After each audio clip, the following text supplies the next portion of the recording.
সূরাতুল আনকাবুতের ৪৫ নম্বর আয়াতে বিশ্ব মানবতার জন্য আল্লাহ তাআলা মৌলিকভাবে দুটি মেসেজ দিয়েছেন। প্রথম মেসেজ হলো উতলু মা উহিয়া ইলাইকা মিনাল কিতাব, হে নবী ওহী থেকে আপনার কাছে, কিতাব থেকে আপনার কাছে যা পাঠালাম, নাজিল করলাম, আপনি সেটা উম্মতের কাছে তেলাওয়াত করে শোনান, পড়ুন। আমার কিতাবের মেসেজগুলো উম্মতের কাছে পৌঁছিয়ে দিন। এটা হলো প্রথম মেসেজ। রাসূলুল্লাহ সাল্লাল্লাহু আলাইহি ওয়াসাল্লাম এই কিতাব পড়েছেন, আমাদেরকে শোনাইছেন। কোরআনের সবগুলো মেসেজ তিনি যত্নের সাথে আমাদের কাছে পৌঁছিয়েছেন। আপনারা বলুন তো, নতুন করে কোন নবী আসার সম্ভাবনা আছে নাকি? কোন সাহাবীর আগমন ঘটবে নাকি? তাহলে রাসূলের রেখে যাওয়া এই কিতাব বর্তমান প্রজন্মের কাছে পৌঁছানোর দায়িত্ব মুসলমান হিসাবে আমাদের আছে না নাই? কোরআন নবী পড়েছেন, নবী শুনিয়েছেন। কোরআনের মেসেজগুলো তিনি মানুষের কাছে দিয়েছেন। এখন আর নবী আসবে না, রাসূল আসবে না, আসার কোনো সম্ভাবনা আর নেই। এখন কোরআনের এই মেসেজগুলো জাতির কাছে মুসলমান হিসাবে পৌঁছানোর দায়িত্ব আমাদেরকেই নিতেই হবে।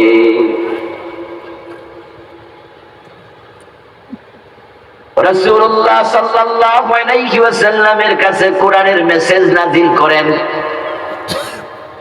আল্লাহ তাআলা। তারপর তিনি বলছেন, ইয়া আইয়ুহার রাসূল বাল্লিগ মা উনজিলা ইলাইকা মির রাব্বিক, হে রাসূল আপনার রবের পক্ষ থেকে যে মেসেজগুলো এসেছে সেগুলো আপনি মানুষের কাছে পৌঁছিয়ে দেন। وَإِن لَّمْ تَفْعَلْ فَمَا بَلَّغْتَ رِسَالَتَهُ, যদি এই মেসেজগুলো আপনি না পৌঁছান, পৌঁছাইতে কোনো গাফলতি করেন, প্রমাণ হয়ে আপনি রাসূলের দায়িত্ব পালন করেন নাই।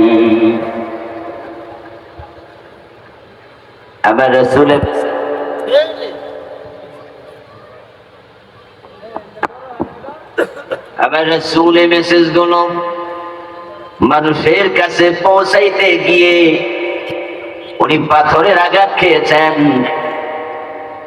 তাইফে রাসূল মানুষদের কাছে এই মেসেজগুলো নিয়েছেন, তারা পাগল পাগল বলে পাথর মেরে তাড়াইয়া দিছে। সিরাতের কিতাবে পাওয়া যায়, প্রিয় নবী সাল্লাল্লাহু আলাইহি ওয়াসাল্লামের দেহের মাঝে একটা পশমের জায়গা বাকি ছিল না, যেখানে তায়েফে রক্ত লাগে নাই। এত বেশি পাথর তারা মেরেছিল। রাসূলুল্লাহ একটি বাগানে আত্মরক্ষার জন্য ঢুকে পড়েছেন। যখন দুষ্ট লোকেরা চলে গেল, প্রিয় নবী তাকে দেখেন উনি যেখানে বিশ্রামের জন্য বসেছেন চারিদিক রক্তে ভিজে গেছে। আবার রাসূল কি ব্যবসায়িক কাজে তায়েফে গিয়েছিল তাই মাইর খাইছে? কারণ একজন ব্যবসায়ী আর একজন ব্যবসায়ীর সাথে দুশমনি করতে পারে স্বার্থে আঘাত লাগলে। আল্লাহর হাবিব কি ওই এলাকায় এমপি নির্বাচন করার জন্য গেছিল? ওই এলাকার নেতারা ভাবত উনি এমপি হইলে তো আমার মাঠ দখল হয়ে যাবে, তাই পাথর মারো। প্রিয় নবী কি সেখানে টেন্ডারবাজি সাদাবাজি করতে গেছে? তো মানুষ পাথর মারলো কেন? রাসূলুল্লাহ সাল্লাল্লাহু আলাইহি ওয়াসাল্লাম শুধু আল্লাহর মেসেজগুলো নিয়েছেন, যেগুলো আল্লাহ কোরআনে নাজিল করেছে, তাই পাথরের আঘাত খাওয়া লাগছে। আবার রাসূল মক্কায় যখন ফিরে আসলেন, ওই পাথরের আঘাত খেয়ে দাওয়াতি কাজ বন্ধ করে দিলেন নাকি চালিয়ে গেলেন? তারপরে মক্কার লোকেরা বলল না, লা তাসমাউ লিহাদাল কুরআনি ওয়ালগাউ ফীহি লাআল্লাকুম তাগলিবুন। মক্কার সংসদ ভবনের নাম ছিল দারুন নাদওয়া। তারা দারুন নাদওয়াতে বসে সিদ্ধান্ত নিল আবু জেহেলের নেতৃত্বে মুহাম্মদ কোরআন যেখানে পড়বে সেখানে কোরআন শুনতে যাওয়া নিষিদ্ধ। লা তাসমাউ লিহাদাল কুরআন, এই কোরআন তোমরা শুনতে যেও না, শোনা নিষেধ। ওয়ালগাউ ফীহি,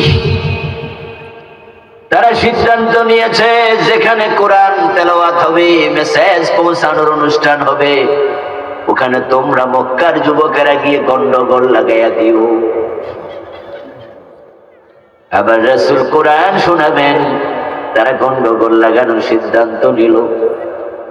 এক পর্যায়ে তারা বলল 100 যুবক রেডি হয়ে যাও, মুহাম্মদকে একসাথে হামলা করে টুকরো টুকরো করে দিতে হবে। গড়ের চারপাশে তলোয়ার নিয়ে দাঁড়ালো। আমার আল্লাহ নিরাপদে রাসূলকে মক্কা থেকে সরায়া মদিনায় নিয়ে গেলেন। রাসূল হিজরত করলো, কোরআনের মেসেজ দিতে যাইয়া বাড়ি ঘর সব ছেড়ে মদিনায় চলে যাওয়া লাগলো। এরপর আমার রাসূল কোরআনের মেসেজ দেয়া থেকে বিরত থাকে নাই। মক্কায় পারে নাই তো মদিনায় গিয়ে দাওয়াত দিলেন। মক্কার লোকেরা আবার গেল, তারা বদরের যুদ্ধ সংগঠিত করলো, উহুদের যুদ্ধ করলো। আমার রাসূল উহুদের ময়দানে ওনার দাঁত পর্যন্ত তারা ভেঙে ফেললো। বর্ষার আঘাতে প্রিয় নবীর মাথার হেলমেট ভেঙে রাসূলের কপাল রক্তাক্ত হয়ে গেল। তিনি 3 ঘন্টা পর্যন্ত বেহুশ হয়ে উহুদের প্রান্তরে পড়েছিলেন। অপরাধ শুধু একটা, কোরআনের মেসেজ পৌঁছাতে চেয়েছেন। এত কিছুর পরেও আমার রাসূল কোরআনের বিধানগুলো গোপন করছে নাকি পৌঁছাইছে?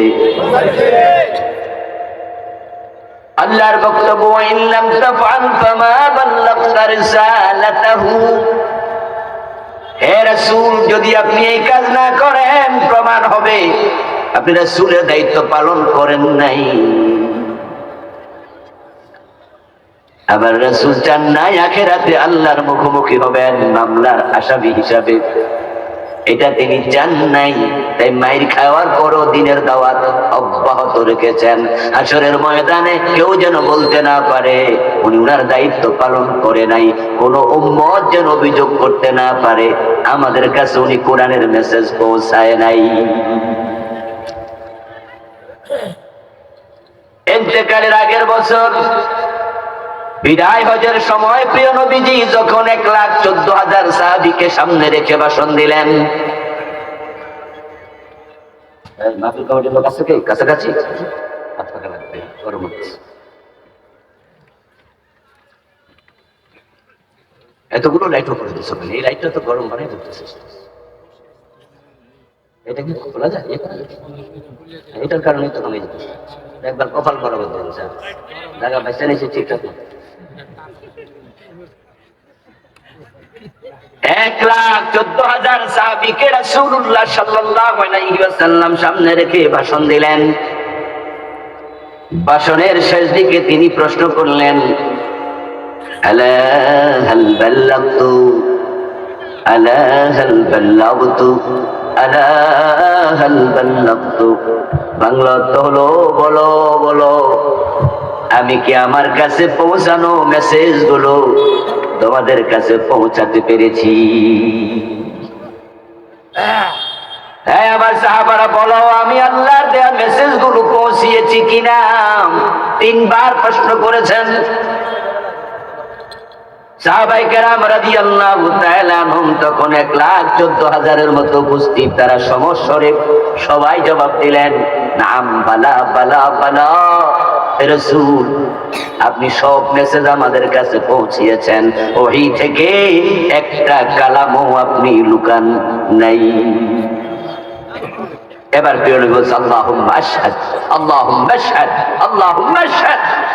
হে আল্লাহ, তুমি সাক্ষী থাকো, তুমি সাক্ষী থাকো, তুমি সাক্ষী থাকো। আমি আমার দায়িত্ব পালন করেছি। তুমি তো আমাকে বলছিলে ইয়া আইয়ুহার রাসূল বাল্লিগ উতলু মা উহিয়া ইলাইকা মিনাল কিতাব, আল্লাহ আমি সব পৌঁছাইছি, বাদ দেই নাই। আমার প্রিয় ভাইয়েরা, রাসূলুল্লাহ সাল্লাল্লাহু আলাইহি সাল্লাম মেসেজ পৌঁছালেন। এবার তিনি সাহাবায়ে কেরাম যারা উপস্থিত উনার সামনে 1,14,000 তাদেরকে বলছেন ফালিয়ুবাল্লিগিশ শাহিদুল গায়ব। এবার শোনো, এই যে মেসেজগুলো আমার কাছে এসেছে আমি তোমাদের কাছে পৌঁছালাম, এবার তোমাদেরকে দায়িত্ব দিলাম আজকের এই মাঠে যারা হাজির নাই এই মেসেজগুলো তাদের কাছে তোমাদের পৌঁছাতে হবে। ফালিয়ুবাল্লিগিশ শাহিদ আল গায়ব। তোমরা যারা উপস্থিত আছো তোমাদের প্রত্যেকের দায়িত্ব, যারা আজকের এই মাঠে নাই, যারা আছে পৃথিবীতে কত মানুষ, আফ্রিকার জঙ্গলে আছে, হিন্দুস্তানে আছে, মিশরে আছে, সিরিয়া আছে, পৃথিবীর বিভিন্ন জায়গার মানুষ যারা কালেমার দাওয়াত এখনো পায় নাই, ইসলামের মেসেজ এখনো পায় নাই, আমি তোমাদের কাছে পৌঁছালাম, এখন তোমাদের দায়িত্ব দিলাম তোমরা এই মেসেজ অন্যদের কাছে পৌঁছাইতেই হবে। আল্লাহর হাবিবের দেয়া দায়িত্ব নবীর সাহাবারা পালন করেছেন নাকি করেন নাই? আল্লাহর হাবিবের সামনে সেদিন সাহাবী ছিল 1,14,000 মতো, অথচ মদিনার কবরস্থান বাকিয়াল গারকাত, যেটাকে আমরা জান্নাতুল বাকি বলে চিনি, ঐতিহাসিকদের বর্ণনা সেখানে সাহাবীদের কবর পাওয়া যায় মাত্র 10,000। তো বাকি সাহাবারা কই? আমার প্রিয় ভাইরা, রাসূলুল্লাহর ইন্তেকালের পরে নবী সাহাবারা तमाम দুনিয়াতে তার দাওয়াতি কাজে ছড়িয়ে পড়েছেন। হিন্দুস্তানে সাহাবীর কবর পাওয়া যায়, মিশরে কবর পাওয়া যায়, আফ্রিকার জঙ্গলে সাহাবীদের কবর পাওয়া যায়, ইয়ামানে কবর পাওয়া যায়, সিরিয়ায় কবর পাওয়া যায়। এর কারণ তারা দ্বীনের দাওয়াত নিয়ে तमाम দুনিয়াতে ছড়ায়া পড়ছে। তারা যদি দ্বীনের দাওয়াত ছড়ায়া না দিতেন তাহলে গোটা পৃথিবীতে ইসলাম পৌঁছার কথা না। হযরত শাহজালাল ইয়ামানী রাহমাতুল্লাহি আলাইহি তিনি সাহাবায়ে কেরামের পরবর্তী প্রজন্ম, সাহাবারা সেই দায়িত্ব পালন করেছেন, পরে তাবিঈরা সেটা করেছেন, তবে তাবিঈরা করেছেন, পরবর্তী আলেমরা করেছে। বাল্লিগু আন্নী ওয়ালাউ আয়া। রাসূলুল্লাহর হাদিস হলো তুমি যদি একটা আয়াত শিখো, একটা শব্দ শিখো, এটা তোমার দায়িত্ব, তুমি মেসেজটা অন্যের কাছে পৌঁছাইয়া দিতে হবে। হ্যাঁ,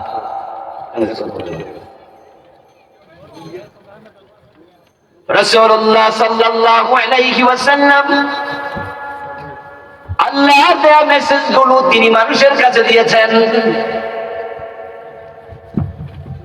মানুষেরা প্রিয় নবী সাল্লাল্লাহু আলাইহি ওয়াসাল্লাম থেকে মেসেজ পেল, পরবর্তীতে আস্তে আস্তে করে লোকেরা পেল।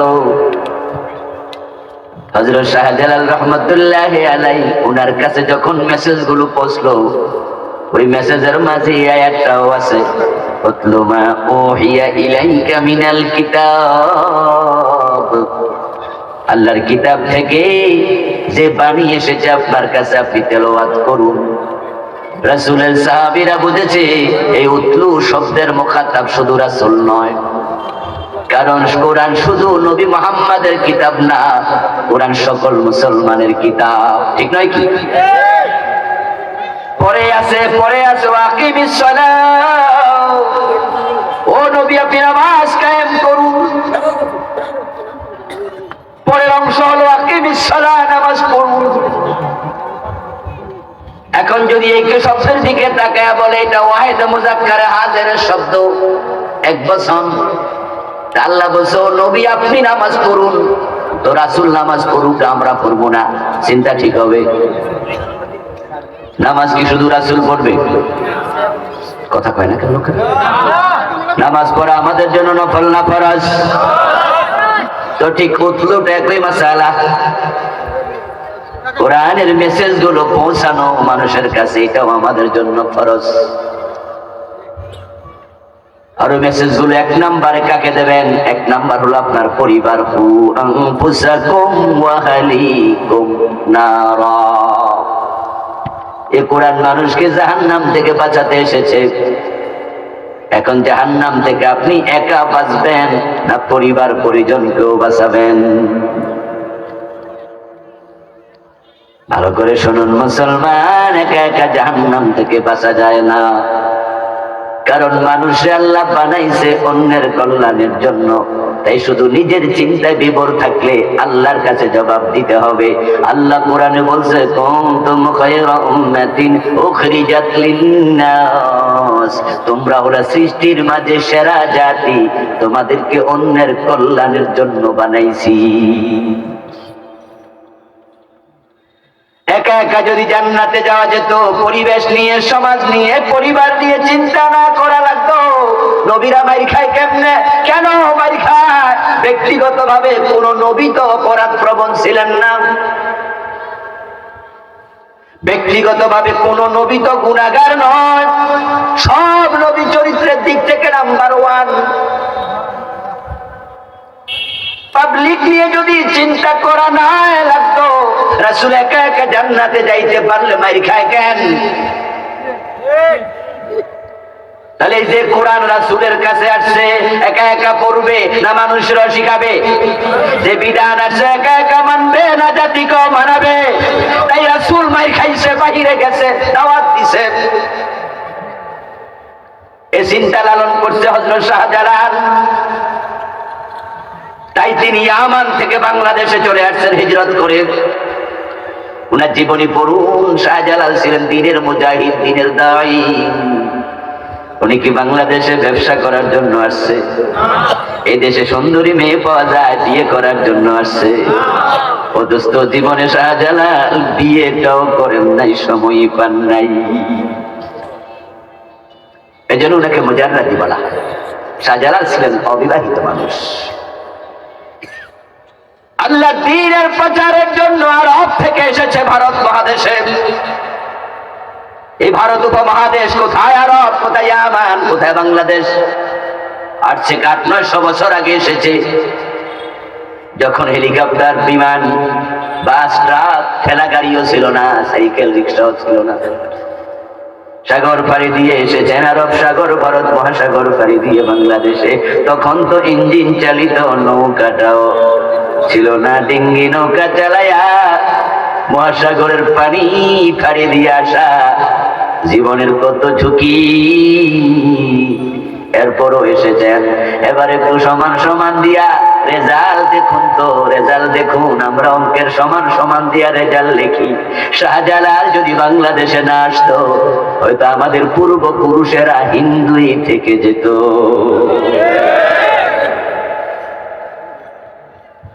এই দেশটা ছিল হিন্দু অধ্যুষিত। এই জন্যই তো আপনি দেখবেন যে আমাদের বাংলাদেশে শুভপুর, কৃষ্ণপুর, রামপুর, লক্ষ্মীপুর, লক্ষ্মীপাড়া, মানে হিন্দু আর হিন্দু। জেলার নাম ব্রাহ্মণপাড়া, ব্রাহ্মণবাড়িয়া, লক্ষ্মীপুর আছে না? জেলার নামই লক্ষ্মীপুর, ব্রাহ্মণবাড়িয়া। আমি নিজে যে গ্রামে জন্মগ্রহণ করেছি, আমার গ্রামের নামে দুর্গাপুর আছে। অথচ আমার গ্রামে একজন হিন্দু এখন নাই। কিন্তু গ্রামের নাম প্রমাণ করে এই গ্রাম যখন শুরু হয়, তখন নিশ্চয় কোন হিন্দু এই গ্রাম শুরু করছে, ঠিক না? নয় সে দুর্গার নাম দিয়ে শুরু করতো না। গর্গোবিন্দের বিরুদ্ধে হযরত শাহজালাল তলোয়ার হাতে না নিতেন, এটা গর্গোবিন্দের দেশ ছিল, শাহজালালের দেশ হতো না। শাহজালাল আর নাই, আবু বকর, ওমর, ওসমান নাই, খালেদ, সাইফুল্লাহ নাই, নবী মুহাম্মদ নাই, আর আসবে না। এখন খোদার কোরআনের বিধানগুলো অন্যের কাছে পৌঁছানোর দায়িত্ব আমাদের আছে না নাই? আমাদের বলতে শুধু মনে করবেন না আবুল কালাম আজাদের, মসজিদের খতিব আর হুজুরদের, মুসলিম হিসাবে এই দায়িত্ব আমাদের সকলের। এই যে আমার সামনে আজকে হাজার হাজার মানুষ বসে আছেন, এখানে সবার শিক্ষা দীক্ষা কি সমান? বুদ্ধি মেধা সমান? এলেম কালাম সমান? তো রাসূলের সাহাবাদের মাঝে সবাই কি একরকম ছিল? কিন্তু দায়িত্ব সবাই পালন করেছেন। যার যোগ্যতা যতটুকু, আল্লাহর কাছে হিসাব হবে ততটুকু। ثم لتسألن يومئذ عن النعيم। আল্লাহ যতটুকু নিয়ামত যাকে দিয়েছে তার ততটুকু হিসাব নেবে। আপনি আপনার যোগ্যতা দিয়ে আপনার ছেলেটাকে ডাক্তার বানাইছেন, ইঞ্জিনিয়ার বানাইছেন, তাকে অঙ্ক বিজ্ঞান ভূগোল ইংরেজি বাংলা সব শিখাইছেন, কিন্তু আপনি কোরআন শিখান নাই। তাহলে আল্লাহ যে আপনাকে যোগ্যতা দিয়েছিল, ওই যোগ্যতা ইসলামের বাহিরে খরচ করেছেন, ভিতরে করেন নাই। আল্লাহর কাছে আপনার জবাব দিতে হবে না?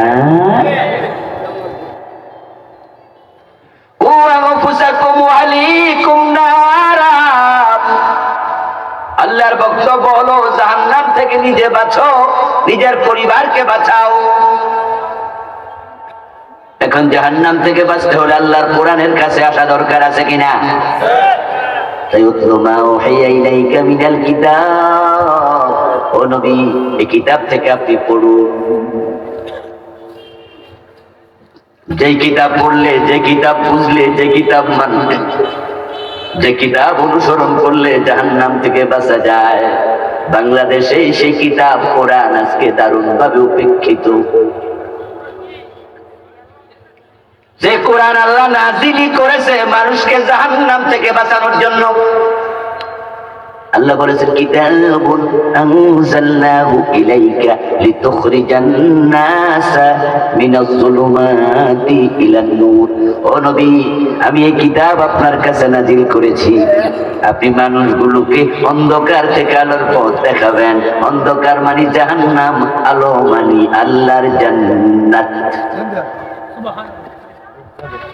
আরব দেশের মানুষগুলো লাতের পূজা করতো, মানাতের করতো, হবলের করতো, উজ্জার করতো, ইয়াসাফের করতো, নায়েলার করতো। এই আরবের মানুষগুলো কাবার ভিতরে পর্যন্ত 360টি মূর্তি ঢুকাইছে, ঠিক না?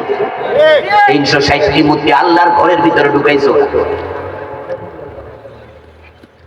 ইবেন প্রিয় নবী সাল্লাল্লাহু আলাইহি ওয়াসাল্লাম যখন মক্কা বিজয় করেন, মক্কা বিজয়ের দিনও তিনি হাতে লাঠি দিয়ে মূর্তি ভেঙেছে মক্কার ভিতরের গুলো।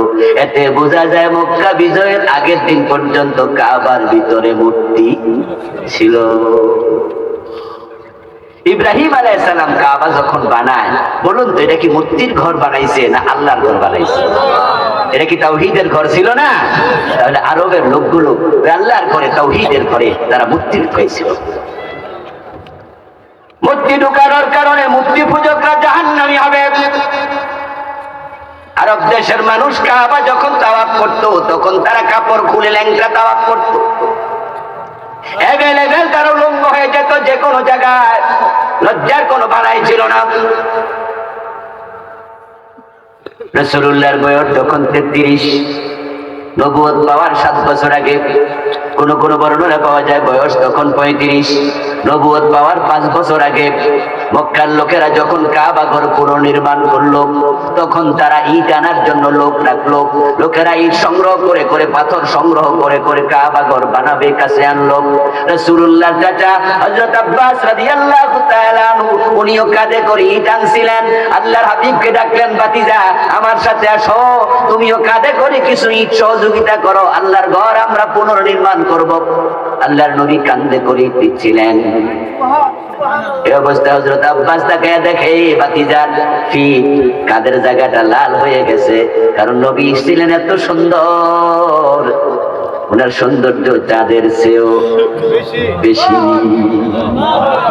গা ছিল দুধে আলতা মাখানো রং। তো কাঁধের মাঝে যে ইট নিচে, চাচা তাকায় দেখে ভাতিজার কান লাল হয়ে গেছে। যখন কাঁধ লাল হয়ে গেল, তখন আব্বাস বলতেছে রাদিয়াল্লাহু তাআলা আনহু, পরে তিনি বড় সাহাবী, ওনার ছেলে আব্দুল্লাহ ইবনে আব্বাস কুরআনের সবচেয়ে বড় মুফাসসির, রাইসুল মুফাসসিরিন।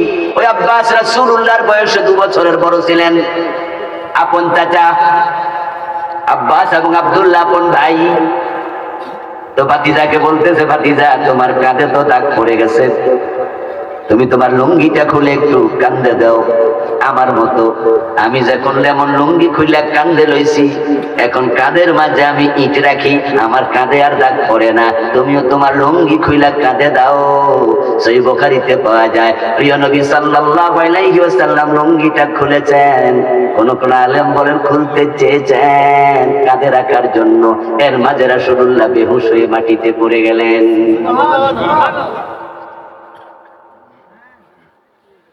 আমি বুঝাতে চাইলাম যে রাসূলুল্লাহ চাচা আব্বাস রাসূলের চেয়ে 2 বছরের বড়, রাসূলের বয়স যদি 35, আব্বাসের বয়স 37, রাসূলের বয়স যদি হয় 33, আব্বাসের বয়স 35, তারা দুইজনে ছিল বিবাহিত। আব্বাস ছিল ল্যাংটা, রাসূলকে কয় তুমি উলঙ্গ হইয়া কান্দে লুঙ্গি লইয়া ঈদ বহন করো। প্রমাণ হয়ে গেল আরবের লোকেরা ল্যাংটা হতে লজ্জা করতো না। ইসলাম আসার আগে তারা ছিল একটি উলঙ্গ জাতি। তারা ছিল 360 মূর্তির পূজারী। তারা নিজ হাতে মেয়েকে জীবিত কবর দিত, বাবা নিজের মেয়েকে জীবন্ত দাফন করত। ওয়াইদাল মাউউদাতু সুইলাত বিআই যামবিন কুতিলাত, যেই জাতি নিজের মেয়েকে নিজে দাফন করত, কথায় কথায় মারামারি খুনাখুনি করত, চুরি ডাকাতি পেশা বানিয়েছে, ছেলে মেয়ে মা বাবা একসাথে মদ পান করত। অতটুকু সামান্য বললাম, এবার আপনারাই বলুন তো এই জাতি জান্নাতের পথে ছিল না জাহান্নামের পথে? এবার আল্লাহ কয় কিতাবুন আনজালনাহু ইলাইকা লিতুখরিজান নাস মিনাজ যুলুমাতি ইলান নূর। ও নবী, আমি কোরআন পাঠালাম, কোরআনের মাধ্যমে আপনি জাহান্নাম থেকে মানুষগুলোকে জান্নাতের পথে নিয়ে আসেন। সাহাবারা জান্নাত পাওয়ার জন্য কোরআন ধরেছে। এই কোরআন আমাদেরকেও ধরতে হবে যদি আমরা জান্নাত চাই। কিন্তু বড় পরিতাপ, এই মুসলমানের দেশ 52টা বছর চলে গেল, এই 52 বছরে কোনো হিন্দু প্রধানমন্ত্রী হয় নাই, কোনো বৌদ্ধ প্রেসিডেন্ট হয় নাই, কোন ইহুদি খ্রিস্টান শিক্ষামন্ত্রী হয় নাই। প্রধানমন্ত্রীও 52 বছর ধরে মুসলমান, শিক্ষামন্ত্রীরাও 52 বছর ধরে মুসলমান, প্রেসিডেন্ট 52 বছর ধরে মুসলমান। কিন্তু প্রাইমারি স্কুলে কি কায়দা পড়ানো হয়? আমপারা পড়ানো হয়? কেন সিলেবাসে কেন কোরআন নাই? যে কোরআন রাসূল শুনাইলো, সাহাবারা শুনাইলো, ওটা শিখানোর জন্য ইয়ামান থেকে শাহজালাল বাংলাদেশে আসলো। ওই কোরআনটা সিলেবাসের ভিতরে আমরা সবাই মিলে ঢুকানো দরকার আছে না নাই? কিন্তু 52টা বছর তো চলে গেল। কোরআনবিহীন জাহিলিয়াতের লোক যেমন জাহান্নামমুখী ছিল, এখনো যারা কোরআন ছেড়েছে তারা জাহান্নামমুখী হয়েছে। কোরআন না মানলে জান্নাত পাওয়া যায় না। কিন্তু আমাদের দেশে এখন প্রাইমারিতে কোরআন নাই, হাই স্কুলে কোরআন নাই, কলেজ লেভেলে নাই, ইউনিভার্সিটিতেও নাই। অথচ যদি আমরা চাইতাম, আমরা চাইলে তো আমাদের শিক্ষামন্ত্রী আগামীকালকে অধিবেশনে বলুক না, ডেকে মাননীয় স্পিকার আমরা ক্লাস 1-এ সারা বাংলাদেশে কায়দা ঢুকাতে চাই। প্রতি প্রাইমারিতে একজন করে যদি হুজুর নিয়োগ দেয়, আর ক্লাস 1-এ কায়দা, ক্লাস 2-তে 10টা সূরা অর্থ সহ শিখাইয়া দাও, ক্লাস 3 তামপাড়া পড়াইয়া দাও, ক্লাস 4-এ আরেকটু, ক্লাস 5-এ আরেকটু, সিলেবাসে ঢুকাও ইন্টারমিডিয়েট পর্যন্ত। 100 নাম্বার কোরআন, 100 নাম্বার হাদিস, এবার ইংরেজিও থাকবে, বিজ্ঞান, ভূগোল, ইতিহাস সব থাকবে। যদি কোরআন হাদিসটা সিলেবাসে ঢুকিয়ে দেয়া যায়, আমাদের মাননীয় এমপিরা হা বলে সাপোর্ট দেয়, আগামীকাল থেকে সারা দেশের স্কুল কলেজে কোরআন ঢুকে যাবে। সুযোগ আছে? চাইলে সুযোগ আছে না নাই? আচ্ছা, কোরআন শিখলে কি লস না লাভ? লস না লাভ? আরে মানুষ বুঝলো না কেন এই কোরআন সিলেবাসে থাকবে না? রাসূলুল্লাহ সাল্লাল্লাহু আলাইহি ওয়াসাল্লাম মায়ের খায়া দাওয়াত দিলেন, প্রচার করলেন। আর আপনারা কোরআন পড়াইলে আরো বাহাবা পাবেন। এই সরকার যদি সিলেবাসে কোরআন ঢুকাইয়া দেয়, তাহলে আমরা কি খারাপ বলবো না ভালো বলবো? সব বাংলাদেশের মানুষ বলবে ভালো কাম করছো।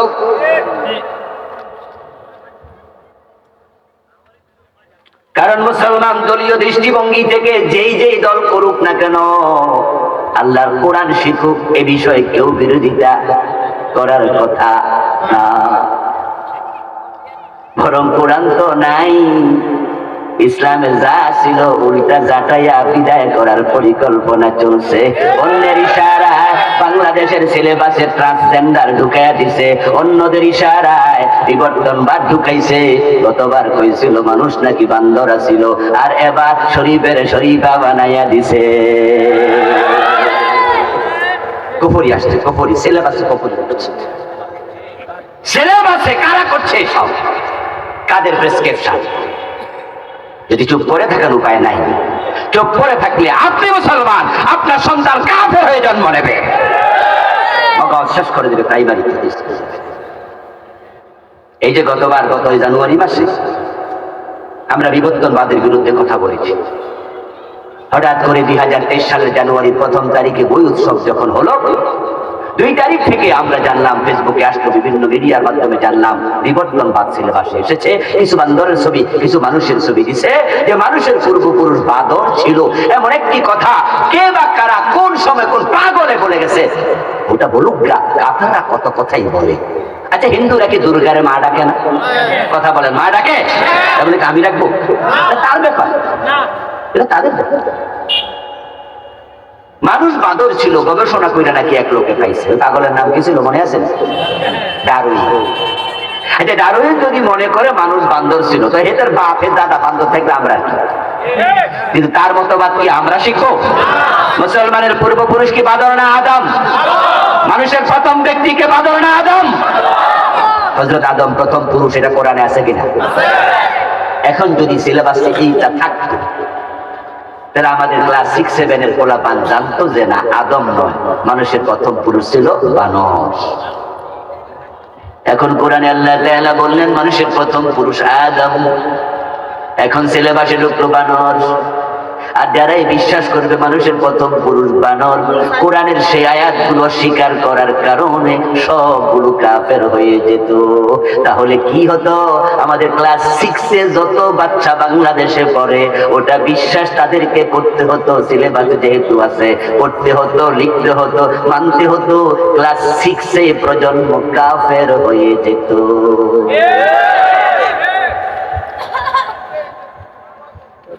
আলহামদুলিল্লাহ, আমরা আলেমরা প্রতিবাদ করার পরে তখন আমাদের সাবেক মাননীয় শিক্ষামন্ত্রী ডাক্তার দীপু মনি, উনি একটা কমিটি গঠন করলেন।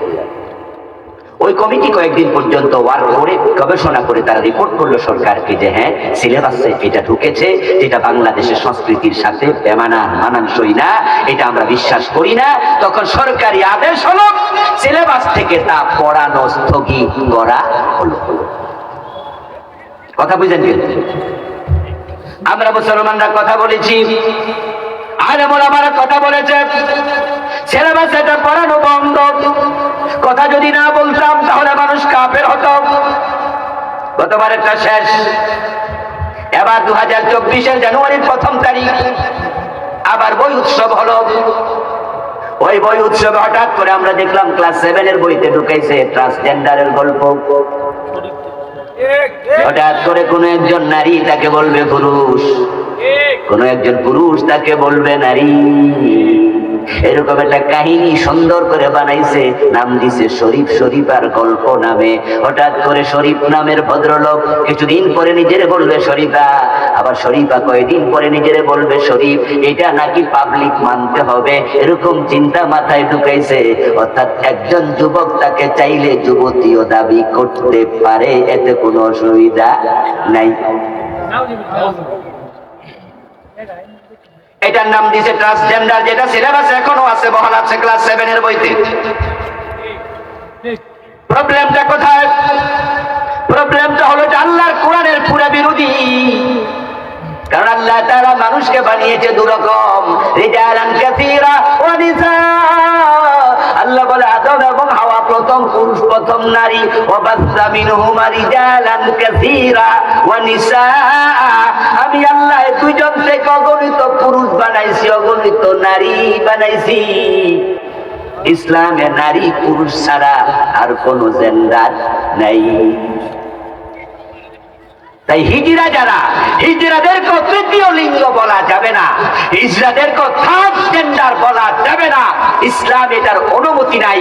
আল্লাহ বলছে আমি বানাইছি দুইটা লিঙ্গ, হয়তো পুরুষ না হয় নারী। প্রশ্ন হতে পারে হিজরা কি? হিজরা কি? আওয়াজ হচ্ছে কার? আওয়াজটা বন্ধ করুন। হিজরা কি আমার বন্ধু? হিজরা তো আমাদের দেশের লোক। আচ্ছা, হিজরাদের সমস্যা কোথায়? চেহারায়, বুকে, নাকি লিঙ্গে? কোথায় শোন? যে সমস্ত মানুষ কানে কম শোনে তারা হচ্ছে শ্রবণ প্রতিবন্ধী। প্রবলেম কোথায়? কথা বলেন, প্রবলেম কোথায়? যারা চোখে দেখে না, দৃষ্টি প্রতিবন্ধী। প্রবলেম কোথায়? যারা কথা বলতে পারে না তারা হচ্ছে বাক প্রতিবন্ধী। প্রবলেম কোথায়? যাদের মগজের সমস্যা তারা হচ্ছে মানসিক প্রতিবন্ধী। প্রবলেম কোথায়? তো যারা লিঙ্গে সমস্যা তারা হচ্ছে লিঙ্গ প্রতিবন্ধী। প্রবলেম কোথায়? আচ্ছা, যার কানে সমস্যা এ কি তৃতীয় লিঙ্গ?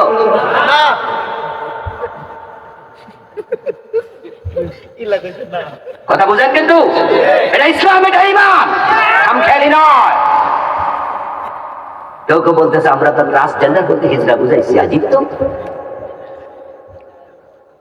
হিজড়ার প্রবলেম হলো সমস্যা তার দেহে, অর্থাৎ সে পুরুষের লিঙ্গ নিয়ে জন্ম নিয়েছে নাকি নারীর লিঙ্গ নিয়ে জন্ম নিয়েছে বিষয়টা স্পষ্ট নয়।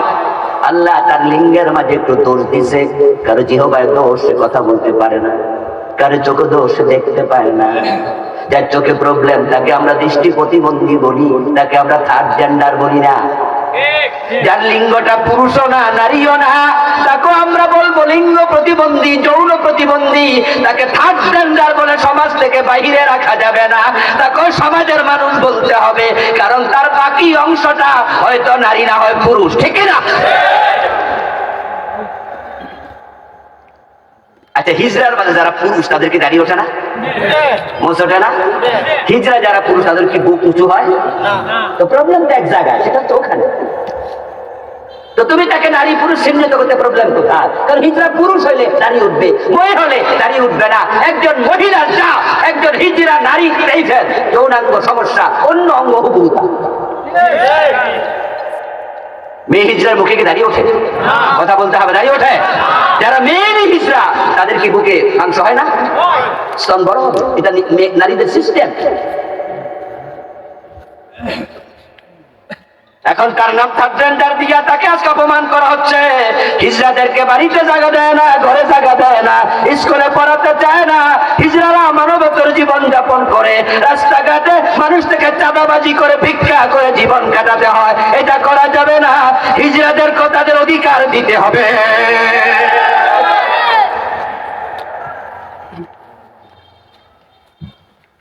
এখন যে মেয়েটা হিজড়া, যে ছেলেটা হিজড়া, কবে থেকে হিজড়া বলেন দেখি? জন্ম থেকে হিজড়া। আর ট্রান্সজেন্ডার কোনটা? আজীবন আছিল পুরুষ, হঠাৎ করে আমি বেড়ি। শরীফ শরীফার গল্পে তো এটাই আছে, যে ছেলেটা ছেলেই ছিল, হঠাৎ করে বয়স যখন তার 17, 18, 19, 20, 22, 25, সে মনে মনে ভাবলো আমি আর ছেলে না, আমি এখন থেকে মেয়ে। সে বলবে আমি ছিলাম আগে শরীফ, এখন আমি কি শরীফা। এখন লোকজন জিজ্ঞাসা, তোমার দাড়ি যে আছে, দাড়ি থাকলে অসুবিধা নেই, মোষ আছে, কি হয়েছে? তোমার যে দুইটা ফোলা আছে? হ্যাঁ আছে তো। বউ তো আছে। আছে তো তুমি শরীফ পাইলা কবে? তো গত পরশু থেকে। এটাকে আমরা ট্রান্সজেন্ডার বলবো না পাগল বলবো? কি বলা উচিত? তো পাগল আমি ছিল না শুধু এই লোকেরা, তারা কি জাতিকে পাগল বানাতে চায়? ইসলামের বিধান হলো কোন নারী পুরুষ সাজলে কবিরা গুনাহ, কোন পুরুষ নারী সাজা কবিরা গুনাহ। আমার রাসূল বলেছেন যে পুরুষ নারী সাজবে, যে নারী পুরুষ সাজবে তার জন্য জান্নাত হারাম, কবিরা গুনাহ। যেখানে নারী পুরুষের সাজ নেয়া নিষেধ, এখানে হে নাকি নিজে নিজের বেড়া হইয়া বেড়ি পরিচয় দেবে, এটা নাকি সমাজকে মেনে নিতে হবে। এটা যদি শুরু হয় তাহলে একটা পোলা হঠাৎ করে 19 বছর 22 বছর বয়সে সে বলবে আমি এখন থেকে মেয়ে, অথচ তার শরীরের গঠনটা কি? গঠনটা কি? আবার বলুন, গঠনটা কি? এখন সে যদি নিজের আমি মেয়ে, তাহলে এই মেয়ের বিয়ে দিবে কার সাথে? আরেক ছেলের সাথে। তাহলে বিপরীত ছেলে, হেও হইল ছেলে, তাহলে ছেলে ছেলে বিয়ে হইলে সমকামিতা শুরু হবে। দামেরা কোথায় লাগাচ্ছে? বড় খারাপ অবস্থা, হাসলে চলবে না।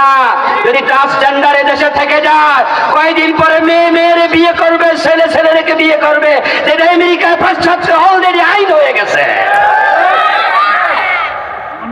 আমেরিকায়, চায়নায়, জার্মানি, ফ্রান্স, রাশিয়া, অনেকগুলো দেশ সমকামী বিবাহ রাষ্ট্রীয়ভাবে অনুমোদন দিয়েছে।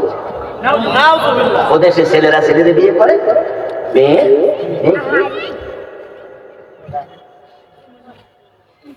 প্রিয় ভাইরা, তারা সমকামিতা বাংলাদেশে সাপ্লাই দিতে চায়, তাই সিলেবাসে ঢুকাইছে। আলহামদুলিল্লাহ, আমরা আলেমরা কথা বলছি, আপনাদের সজাগ করতেছি।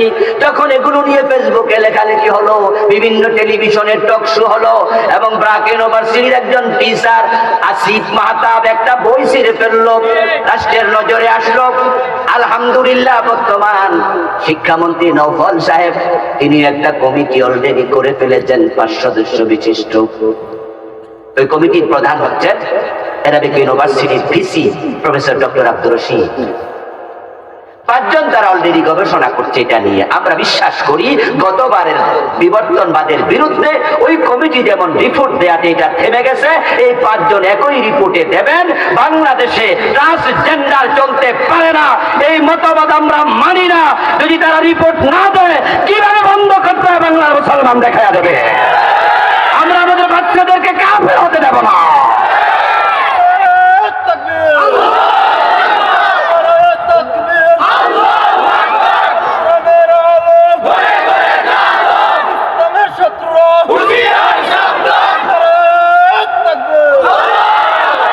আচ্ছা ভাই, যদি এরকম পাগলামি সিলেবাসে ঢোকে আর এটাকে আমরা মেনে নেই, আপনারা ভাববেন যে এগুলো দরকার কি বলার। আমি বললাম ওকে, আমরা বললাম না, ধরেন এটা সমাজে চালু হয়ে গেল। এই কথা বলবেন না, অগ্রিম কথা বলবেন, শোনো, ডিস্টার্ব করবেন না, কথা নষ্ট হয়ে যাবে। ধরেন আমরা চুপ থাকলাম, এটা সিলেবাসে ঢুকলো, এটা ইজি হয়ে গেল। আপনাদের এলাকা থেকে একটা ছেলে ঢাকা ইউনিভার্সিটি ভর্তি হলো, তার নাম শরীফ। ফার্স্ট ইয়ারে ভর্তি হওয়ার পরে তাকে ঢাকা SM হলে সিট দিল, ঢাকা ইউনিভার্সিটি। সেকেন্ড ইয়ার উঠার পরে সে এবার SM হলে আর থাকবে না। সে রোকেয়া হলের প্রভোস্টের কাছে গিয়ে বলল, ম্যাডাম আমার রোকেয়া হলে একটা সিট দেন। তো ম্যাডাম এদিকে তাকায় বলবে, তোমার নাম কি? বললো, নাম তো ছিল শরীফ, এখন আমি শরীফ না, আমি শরীফা। তো তুমি যখন ভর্তি হয়েছিলা কাগজপত্র শরীফ, কোন হলে থাকো? SM হলে। তো তুমি রোকেয়া হলে আসবা কেন? আমি এখন থেকে নিজেকে আর ছেলে মনে করি না, আমি মনে করি আমি মেয়ে। আচ্ছা বলেন তো, এবার যদি ওই প্রভোস্টে ফুল আরে ওই হলে সিট দেয়, বাকি বলা হয় লাইন ধরবো না? এখন সব কি হয়ে যাবে? হাবিব কি হয়ে যাবে? কথা বলেন, হাবিব কি হবে? শরীফ কি হবে? এভাবে আরো কতজনের লাইন ধরে। আর এরকম যদি সব রোকেয়া হলে জায়গা দেয়, সব মেয়ে গর্ভবতী হওয়ার সম্ভাবনা আছে না নাই? জেনা ছড়িয়ে পড়ার সম্ভাবনা আছে না নাই? তারা এই জাতিকে জেনার সাগরে ডুবাতে চায়। পাগল খালে। আচ্ছা, এই যে আমার সামনে ডান পাশে চেয়ারম্যান সাহেব বসে আছে, আমাদের জোটন ভাই। উনি জানে যে এলাকার চেয়ারম্যান সাহেবের চেয়ে এমপির সম্মান একটু বেশি। তো উনি মনে মনে বলল যে এখন থেকে আমি আর চেয়ারম্যান না, আমি এমপি। আপনারা সবাই করবেন জি স্যার, ঠিক না? যদি আপনারা কন যে মনে মনে যেহেতু কইলে হইয়া যায়, তাহলে উনিও হোক, তাহলে এলাকার বাকি চেয়ারম্যানরা কি কেউ থাকবো আর চেয়ারম্যান? উনারা কবে আমরাও কি সবাই? আবার এমপিরাও জানে যে এমপির চেয়ে মন্ত্রীর সম্মান, তো উনারাও তো বলবে মনে মনে আমরাও কি। আচ্ছা, এরকম পাগলের দেশ কি বানাইতে চায় তারা? আপনাদের এখানে রাস্তার পাশে একটা যুবক যুবতী বসে আছে, গায়ে গায়ে হেলা, দিনে দুপুরে বসে বসে গল্প করছে। পাশ দিয়ে হেঁটে যাচ্ছে এলাকার এক মুরব্বী, হাঁটতে গিয়ে উনি দেখলেন যে কিরে দিনে দুপুরে বেড়া বেরিয়ে এরকম গায়ে ধরে হেলান দিয়া বয়ে রয়েছে। আপনি তখন বলে, এই ফোলা পান, কি করছো তোমরা? স্বামী স্ত্রী যদি হও ঘরে গিয়ে বসো। ঘরের দরজা লাগাইয়া স্বামী স্ত্রী যা মনে চায় করো, কিন্তু রাস্তার মাঝে স্বামী স্ত্রী এরকম ডলাডলি করছো। ওরা বলে না স্যার আমরা স্বামী স্ত্রী না, কি আমরা বন্ধু। তো বন্ধু হলে বেড়া বেড়ি কিসের বন্ধু? কয় না স্যার আপনি ভুল বুঝছেন, আমি বেড়ি না, আমি বেড়ি ছিলাম। এই গত পরশু থেকে আমি মনে মনে ভাবছি আমি ছেলে। তাহলে দুইজন যে পাশাপাশি বসে আছে, আসলে যদি এটাই কায়েম হয়ে যায় যে মেয়ে যদি ভাবে সে ছেলে, তাহলে এটা ছেলে, তাহলে এখন দুইজন কি বন্ধু? এই কথা শুনে মুরব্বী মনে মনে ভাববে পাগল কি হেরে হয়েছে না আমি হয়েছি। ভাববে কিনা? ভাববে কিনা? দেশের যে সভ্যতা সবটা ধ্বংস করার পায়ে তারা চলছে। আমরা বিশ্বাস করি এটা জেন্ডার বাংলার সিলেবাসে থাকবে না, হ্যাঁ এটাও অফ হবে ইনশাআল্লাহ। কিন্তু একটা হয়ে গেল, সেটা হচ্ছে আমরা যে গতবার এক ঝামেলা করলাম, এবার আর একটা করলাম, যদি এতেই শেষ হয়ে যায়, আগামী সিলেবাসে নতুন করে শয়তান আরেকটা শয়তানি ঢুকানোর সম্ভাবনা আছে না নাই? ওটা থামাবেন কি দিয়া?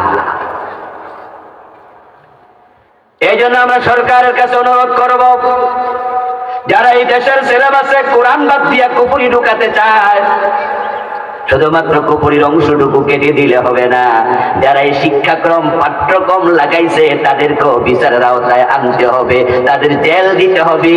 এবং যে পরিমাণ লস, কাগজ নষ্ট হয়েছে, নতুন করে বানানো লাগছে, বই ছাপানো লাগছে, ভর্তুকি দেবেন না আমাদের ট্যাক্সের টাকা দিয়া, ওই কয়টা জালেম থেকে টাকাও জরিমানা করতে হবে। একবার ঠেলা মারেন, পরে সোজা হয়ে যাবে।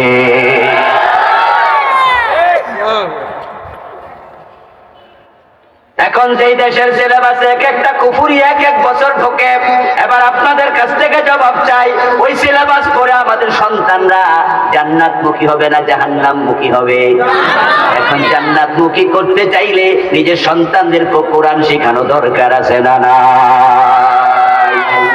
এই জন্য যত বাবা আমার সামনে আছেন, সব বাবাকে বলবো আপনার সন্তানকে কোরআন শেখানো এটা আপনার দায়িত্ব। ওয়াকিমিস সালাম, দ্বিতীয় অংশ হলো নামাজ কায়েম করো। ইন্নাস সালাতা তানহা আনিল ফাহশাই ওয়াল মুনকার, আমার আল্লাহ বলেন নিশ্চয়ই যারা নামাজ পড়বে, নামাজ কায়েম করবে, নামাজ তাদেরকে গর্হিত অশ্লীল অন্যায় থেকে ফিরাইয়া রাখবে। নামাজ যদি মানুষ পড়ে অপরাধ কমে যাবে। নামাজ যদি সমাজে চালু হয়ে যায়, চুরি ডাকাতি হানাহানি মদ গাঁজা ফেন্সিডিল হেরোইন, নামাজ যদি কায়েম হয়, দর্শন খুন 50% নামাজের কারণে কমে যাবে। নামাজের কারণে কমে যাবে। দেশে যত জালেম আছে, মদখোর আছে, ডাকাত আছে, চোর আছে, তাদের খবর নিয়ে দেখেন তারা ফজরের নামাজের টাইমে শীতকালে কয়জন নামাজে ওঠে। জোহর হয়তো পড়ে, আসর মাগরিব হয়তো মাঝে মাঝে পড়ে, জুমার নামাজে হয়তো যায়, কিন্তু 5 ওয়াক্ত কন্টিনিউ পড়ে এমন লোক মদ খেতে পারে না। এবং কোন মদখোর ফজরের নামাজ এই শীতের মাঝে উচ্চা মসজিদে গিয়ে পড়বে বা বাড়িতে পড়বে, এটা হতে পারে না। নামাজ এমন এক ইবাদতের নাম, যে ইবাদত মানুষকে অন্যায় থেকে ফিরায়। আমার আল্লাহ বলছেন ইন্নাস সালাতা তানহা আনিল ফাহশাই ওয়াল মুনকার, নিশ্চয় নামাজ অন্যায় থেকে ফিরাবে। আমার আল্লাহর কথা কখনো ভুল হতে পারে না। যদিও সমাজে মাঝে মাঝে আমরা উল্টাও 2-4টা ঘটনা দেখি, তখন আমরা ভিন্নভাবে ব্যাখ্যা করতে হবে। আমার আল্লাহর কথা ভুল নয়। নামাজ পড়ে 5 ওয়াক্ত, অথচ সুদে টাকা লাগায় এমন লোকও 2-4 জন।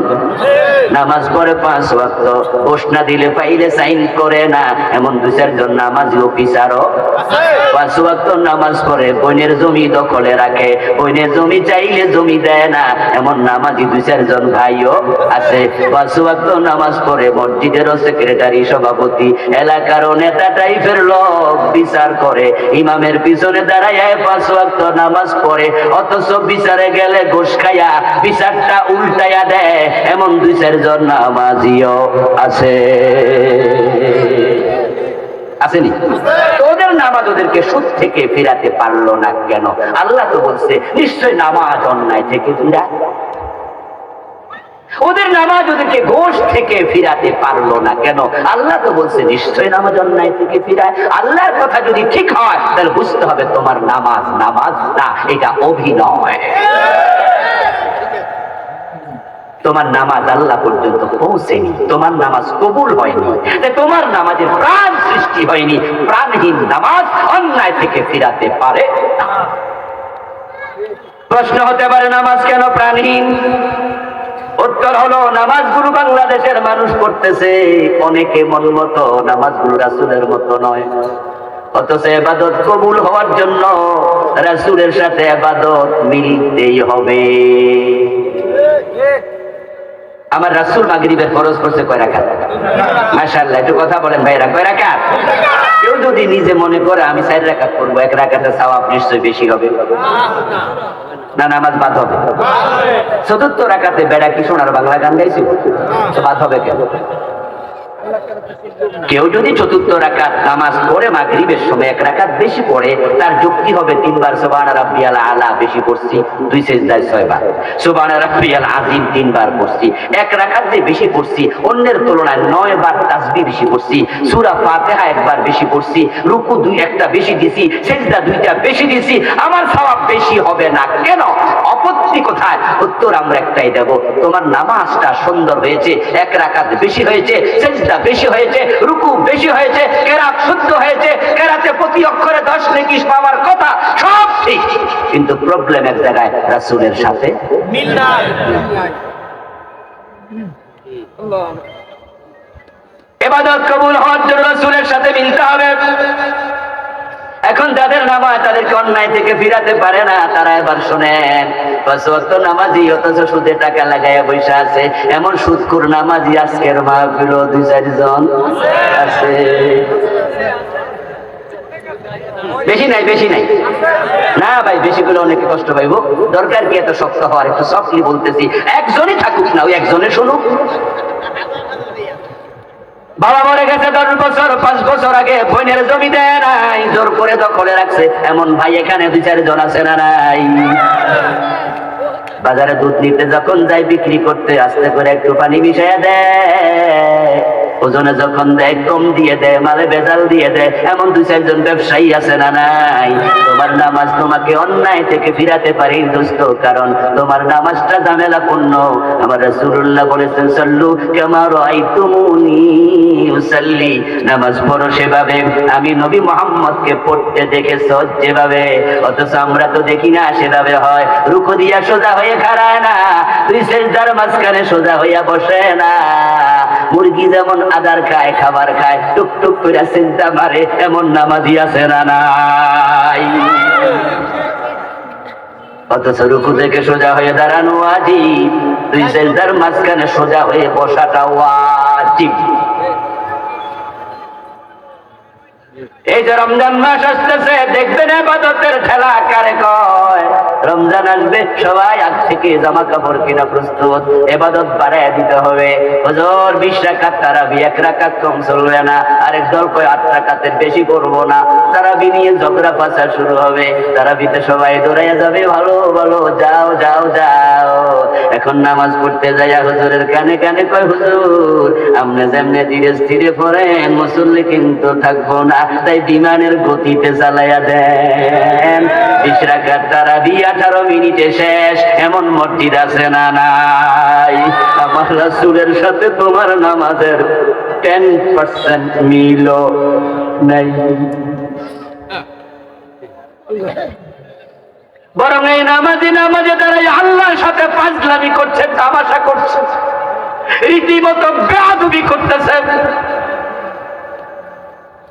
কারণ মানুষ যখন নামাজে দাঁড়ায় তখন সে কার সামনে যায়? করে বলেন কার সামনে? আমার আল্লাহ রাসূল বলেন, ইজা কামা আহাদুকুম ফি সালাতিহি ফাইন্নাহু ইউনাজি রাব্বাহু, যখন তোমাদের কেউ নামাজে দাঁড়ায় সে তার রবের সাথে কথা বলতে শুরু করে। ওয়াকাল নবী সাল্লাল্লাহু আলাইহি ওয়াসাল্লাম, ইযা أقرب ما يكون العبد من ربه وهو ساجد فأكثروا الدعاء। ও আমার উম্মতেরা শোনো, বান্দা যখন সিজদায় যায় সে তার আল্লাহর খুব নিকটে চলে যায়। আমার রাসূল বলেছেন, বান্দা যখন নামাজে দাঁড়ায়া একাগ্রতার সাথে নামাজ পড়ে আরশের মালিক তার দিকে রহমতের নজরে তাকাইয়া থাকে। ইদা ক্বালা আলহামদুলিল্লাহি রাব্বিল আলামিন ক্বালা তাআলা হামদানি আবদি, ইদা ক্বালা আর রহমানির রহিম ক্বালা তাআলা আসনা আলাইয়া আবদি, ইদা ক্বালা মালিক ইয়াউমিদ্দিন ক্বালা তাআলা মাজ্জাদানি আবদি। বান্দা একটা আয়াত পড়ে আল্লাহ একটা জবাব দেয়, বান্দা একটা আয়াত পড়ে আল্লাহ একটা জবাব দেয়। এই হলো নামাজ, যে নামাজ তোমার সাথে আল্লাহর মিলন দিদার ঘটাইয়া দেবে। আর তুমি নামাজে দাঁড়াইয়া এমন ভাবে কেরাত শুরু করছো, কনকট বিমানও এই কার সামনে খাড়াইয়া তাড়াহুড়া করছো দোস্ত? কার মর্তভা কার সামনে খাড়াইছো? বুঝো কিছু, বুঝো কিছু, বুঝো কার সামনে গেছো? আকাশের মালিক যখন দেখে সে আমার কদুরি বুঝলো না, তোমার নামাজ ফেরেশতারা তোমার চেহারার মাঝে ফিকে মারে। আপনাদের চেয়ারম্যান সাহেবের কাছে এলাকার কোন রিক্সাওয়ালা অথবা এলাকার কোন গরিব একজন দিনমজুর অথবা যে কোনো একজন গেল, যাওয়ার পর ওনার বোর্ড অফিসে ঢুকলো। ঢুকার আগে ওখানে ওনার পিএস আছে, চকিদার আছে, বললো যে আমরা স্যারের সাথে একটু কথা বলবো, আমাদের জরুরতে আসছে। তো চেয়ারম্যান সাহেব বললো যে ঠিক আছে আসতে দাও।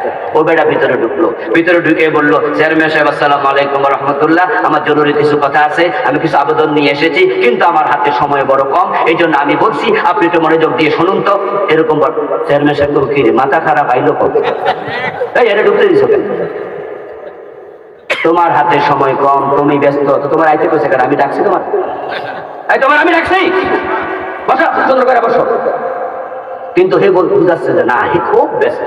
তখন চেয়ারম্যান সাহেব বলবে, এত ব্যস্ত হলে ভাই তুমি যাও, তোমার কথা শোনার আমার দরকার নাই, তোমার আমি ডাকি নাই।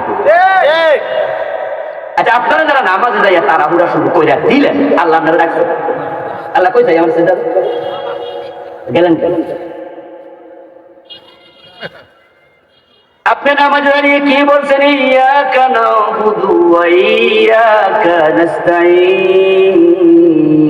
বাংলা অর্থের দিকে তাকান, আপনি বলছেন রব আমি শুধু তোমার গোলামি করি, তোমার গোলাম এসেছে তোমার সামনে। কিন্তু আপনি যে ব্যবহার করছেন এটা কি গোলামের ব্যবহার? নামাজের আগা নাই গোড়া নাই, এমন ভাবে কেরাত পড়ে গুনগুন ছাড়া কিছু বোঝা যায় না। শুধুমাত্র শেষ দিকে জালিম বই বলিয়ে টানলে খাসিরিন জালিমিন, তখন মুসল্লি বোঝে রুকুতে যাওয়ার টাইম হয়েছে। এই নামাজ তোমাকে অন্যায় থেকে ফিরাবে না। এখন রাসূলুল্লাহর সাথে নামাজ মিলাও। আল্লাহর হাবিবের সাথে নামাজ মিলাতে হলে 13টা ফরজ, 14টা ওয়াজিব মানতে হবে। রাসূল নামাজ পড়তেন এমন ভাবে, সুবহানাল্লাহ সুবহানাল্লাহ। পার্সোনাল নামাজ রাসূলের কেমন ছিল? মা আয়েশা বলেন, তারিমাত কাদামাহু, আমার রাসূল এত লম্বা ধীরস্থির কেরাত পড়ে ধীরে ধীরে কেরাত পড়তেন, নামাজ পড়তেন, প্রতি ওয়াক্ত প্রতি আয়াতে একবার ওয়াক্ফ দিতেন। এবং এমন অবস্থা মাঝে মাঝে হতো পাটা ফুলে মোটা হয়ে যেত। আমার রাসূল রুকু করতেন, মাঝে মাঝে আমি ভাবতাম সেজদার কথা বুঝি ভুলে গেছে, রুকু থেকে ওঠেই না। আমার রাসূল সেজদা করতেন, এত লম্বা সেজদা, মাঝে মাঝে আমি ভয় পেতাম তিনি সেজদায় মরে গেলেন কিনা। আমি পায়ের মাঝে টিপ দিলে উনি পা নাড়া দিতেন, বুঝতাম মরেন নাই, সেজদাতে আছেন। আর আপনি 3 বার সুবহান রাব্বিয়াল আলা সুন্দর করে পড়েন না, আপনার তাসবিহ আকাশের মালিক কেন নেবে? যার নামাজ যত সুন্দর তার দ্বীন তত সুন্দর, তার ইসলাম তত সুন্দর। আল্লাহর সামনে কোনো তাড়াহুড়া নিয়ে যাবেন না, কোনদিন তাড়াহুড়া করে নামাজ পড়বেন না। 2 রাকাত 4 রাকাত 6 রাকাত 10 রাকাত যতটুকু পড়বেন। আইয়ুকুম আহসানু আমালা, আল্লাহ সূরা মুলকে বলছে তাবারাকাল্লাযী বিয়াদিহিল মুলক, আছে না? এরপর আল্লাযী খালাকাল মাউতা ওয়াল হায়াতা লিয়াবলুয়াকুম আইয়ুকুম আহসানু আমালা। কত সুন্দর নামাজ, কত সুন্দর ইবাদত, আমি দেখতে চাই কার নামাজ কত সুন্দর। আজ থেকে আর কোনোদিন নামাজে তাড়াহুড়া করবেন না, আমি অনুরোধ করছি। শুনতে রাজি আছেন? নামাজে তাড়াহুড়া করবেন না। এবং এই তারাবি আসতেছে, রমজান মাস আসতেছে, যে হুজুর এরকম করবে বিনয়ের সাথে গিয়ে আদবের সাথে বলবেন যে হুজুর প্লিজ আমরা নামাজটা আপনার পিছনে একটু আস্তে আস্তে করতে চাই। হুজুর আপনি কি ভাবছেন মুসল্লি কমে যাবে? আপনার বেতন পারবেন না? 5-6 জন যুবক একমত হবেন যে হুজুর আমরা 1000 করে টাকা অগ্রিম আপনাকে বা এক্সট্রা আপনাকে দেব। আপনি টেনশন করেন, লোক কমে যাক, আর আপনি তো জানেন যে রিজিকের মালিক কে। আপনার মতো আলেমরা যদি এগুলো টেনশন করেন কেমন হবে হুজুর? আমরা আপনাদের সাথে আছি, দেখবেন আপনারা উৎসাহ দেন, মসজিদগুলো ঠিক হয়ে যাবে। বরং মসজিদ কমিটির সভাপতি সেক্রেটারি ধমক মারে, হুজুর হুজুর আপনি যেমন আস্তে আস্তে করেন হইব না কেন? পরে হুজুর আমরা টেনশনে পড়বো, শেষ দিকে আপনারা টাকা পয়সা দিতে পারবো না। হুজুর আমরাও তো অনেক ব্যস্ত মানুষ, চালান চালান জোরে চালান। আর হুজুরের কয় ঠিক আছে, দেখি বিমান আপনার সাথে পুরাইতে পারেনি। প্রথম দিন 18 মিনিট শেষ, পরের দিন 16 মিনিট। সেক্রেটারি সাহেব সভাপতির কয় বাহ হুজুর একখান পাইছি, দুধ রোজ করে খাওয়ান, আগামী দিন 14 মিনিটে পারে কিনা বলো। তাহলে হুজুর তো খারাপ হবেই, তো হুজুরের না আপনাদেরও কিছু দোষ আছে না নাই? 13টা ফরজ নামাজের মানবেন, 14টা ওয়াজিব মানবেন। 1 নম্বরে শরীর পাক, 2 নম্বরে কাপড় পাক, 3 নম্বরে নামাজের জায়গা পাক। হারাম খাইলে শরীর পাক থাকে না, কাপড়ে হারাম ঢুকলে কাপড় পাক থাকে না, সুদের টাকায় ঘোষের টাকায় মসজিদ বানাইলে পাক থাকে না, যায় নামাজে নামাজ পড়ে ওইটাই ঘোষের টাকা দিয়ে কিনছে এমন নামাজিও কিসের পবিত্রতা? ফরজই তো কাটতি, তোমার নামাজ তোমাকে অন্যায় থেকে ফিরাবে কেমন? এরপর নামাজের বাদ ভিতরে ঢুকছে ভুল আর ভুল, অভাব নাই নামাজে খারাই। ইন্নী ওয়াজজাহতু ওয়াজহিয়া লিল্লাযী ফাতারাস সামাওয়াতি ওয়াল আরদা হানিফা, এটার মুসাল্লা দোয়া বানায়া চালাই দিয়েছে। অথচ প্রিয় নবীজি কখনো নামাজে তাকবীরে তাহরিমা দেওয়ার আগে এটা পড়েন নাই। তিনি পড়েছেন, আবু দাউদে হাদিস আছে, আমি রেফারেন্স সহ আমার এই বইতে আমি এনেছি, আল্লাহর নবী মাঝে মাঝে ইন্নী ওয়াজজাহতু পড়তেন তাকবীর দেওয়ার পরে। সুবহানাক আল্লাহুম্মা ওয়া বিহামদিক এটাও পড়তেন। আল্লাহুম্মা বাঈদ বাইনি ওয়া বাইনা খাতায়ায়া কামা বা'আতা বাইনাল মাশরিকি ওয়াল মাগরিব এটা পড়তেন। ইন্নী ওয়াজজাহতু এটাও পড়তেন তাকবীর দেওয়ার পরে। আর বাংলাদেশের কেডা ধাক্কা এটা আগে নিয়ে গেছে, রাসূলের সাথে মিলল না, শুরুটাই মিলল না। হুজুর যদি কোনো ভুল করে, আল্লাহর হাবিব শিখাইছে রিজালের তাসবিহু ওয়া লিন-নিসাই তাসবিহু, পুরুষরা বলবে সুবহানাল্লাহ সুবহানাল্লাহ। আর বাংলাদেশে কেডা সুবহানাল্লাহ সরাই দিয়া আল্লাহু আকবার ঢুকাইছে? আল্লাহ জানে। আমাদের মসজিদগুলোতে ইমামরে লোকমা কি শব্দ দিয়ে দেয়? আল্লাহু আকবার না সুবহানাল্লাহ কোনটা দেয়? অথচ হাদিস তো সুবহানাল্লাহ। কেডা সরাইলো, কেডা ঢুকাইলো ওটা পাল্টা? নামাজের অসঙ্গতি আমি এই বইতে লিখেছি 25টা রূপ। একটা নামাজ যদি আপনি এতগুলা ভুল করেন, নামাজ আল্লাহ পর্যন্ত পৌঁছবে কিভাবে? এই জন্য অসঙ্গতি গুলা দূর করতে হবে। আমার লিখে বইটা সংগ্রহ করবেন, হাদিসের বৈচিত্র্যের পূর্ণাঙ্গ নামাজ। মোট 7টা বই আমি লিখেছি, নতুন একটি এসেছে ওহীর আয়না পরকাল। আলহামদুলিল্লাহ 550 হাদিস দিয়ে পুরা পরকালকে সাজাইছে, 500 আয়াত দিয়ে একবারে ওহীর আয়নায় আয়নার মতো পরকাল দেখা যাবে বইটিতে। 400 পৃষ্ঠা লম্বা বই লিখেছি আলহামদুলিল্লাহ। এটা লিখেছি এই নভেম্বরে, গত 2 মাস 3 মাস আগে। তা আমার মোট 7টি বই আছে, স্টেজে পাবেন। আমরা আজকের মতো আলোচনা শেষ করতে চাই, এশারার আযান 4 দিকে শুরু হয়ে গেছে। আমাদের চেয়ারম্যান সাহেব আজকে প্রধান অতিথি, আপনাদেরই সন্তান, আপনাদেরই ভাই, উনি